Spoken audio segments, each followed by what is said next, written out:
Welcome to CEO Money. I'm Michael Yorba. Thanks for joining with us. All right, I have Arie Brish, principal of CXO360 on the show with me today. He's got a tremendous book, top 10 bestseller. We're going to bring him on and talk about that. Arie, welcome to the show. Thanks for being here. Welcome. Happy Monday. Thanks for having me. My pleasure. All right, give us some background on you. Embellish yourself a little bit with your company and what you do. And I've got a few questions, and let's wrap it up with you telling us more about your book, okay? Okay, cool. So I grew up in high tech and did a variety of assignments, executive assignments. I started as a R&D engineer, but very quickly I moved on to business roles. And one thing I learned over the years from all my colleagues and my own mistakes and my supervisor is that you can have a great idea and you fund the great idea, but the devil is in the details. It's all about the execution. So that's what I focused my last several years on just helping mentoring other young executives about the importance of execution, but more so, in most cases, the execution pitfalls or speed bumps are hidden if you don't know what to look for. So you need somebody to help people uncover those blind spots so they can address them before a disaster happens. Got it. All right. The ecosystem management, that's one of the things that you work with. Bring that out for me. So a common terminology in the business is business development, and in many cases, the business owner or the executive, if it's a large company, or the investors perceive business development as getting your first few customers.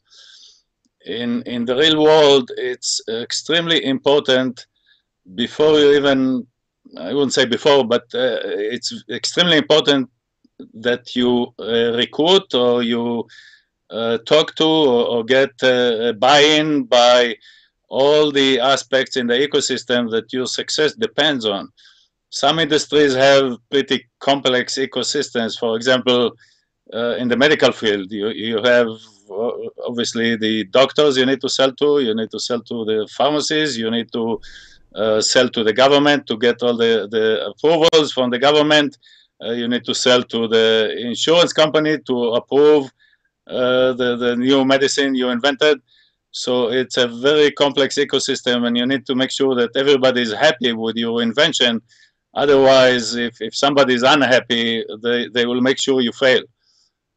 You get it. I get it. All right. What do you mean by learning curve management? Okay. Learning curve is the phenomena that the more you do something, the better you get in it. That's true for individuals. If you have to change a tire in your vehicle, the first time you do it, it takes you 3 hours, and if you did it 20 times, it takes you 10 minutes. The same thing is with new business or new product or a new company. There is a learning curve, or some people call it experience curve, where the time to do a task or to build a product or the cost, sometimes they are very related. So the cost to make a product is much higher than the market. To make the initial products is much higher than the market is willing to pay. Sometimes the initial cost of the first products could be $200 and the market will pay only $15. So when you budget your system, when you do your business plan for your new business or new product, you must take it into account. Many people know it, and then they are under pressure by their investors or by their supervisor, if it's a large company, to start make money from day one or from quarter one.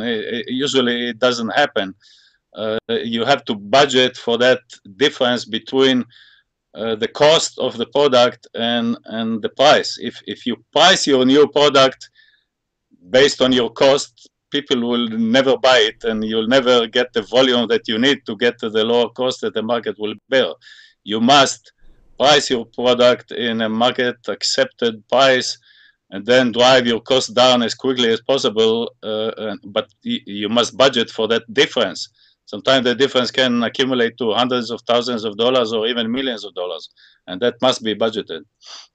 I got it. All right, risk management, is that part of it, or is there more to it? Because that's certainly a part of risk that I would see, being able to handle that margin. Yeah, correct. So very good question. Sometimes the high cost has to do with failures that happen because of the learning curve. For example, you have to build 10 items to get one quality one to sell it to the market. So your cost is immediately 10x just because you throw away nine of the products. But risk, any new product has risk. The risk is whether the market will accept it, whether the product has the right features, whether it has the right price. But there are other elements that sometimes people ignore. For example, we talked about ecosystem before. I call it ecosystem preparedness. For example, if you design a new product or a new app for your phone for 5G, and 5G doesn't happen or happen 2 years later, you're stuck. You invested in this new product, but you cannot sell it because the 5G infrastructure is not ready for you. So that's an example of ecosystem readiness that you need to take into account when you design the product, and have some mitigation. For example, going back to the example we talked about, it could be the great product for 5G, but if you don't want to be too dependent on 5G, you better have a version that works at 4G or even 3G, just in case, so you can start delivering before 5G happen. And by the way, once it happens, it doesn't happen overnight worldwide, everywhere.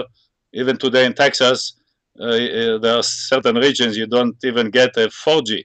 So it starts normally in the big cities and expand during several years' time to other geographies.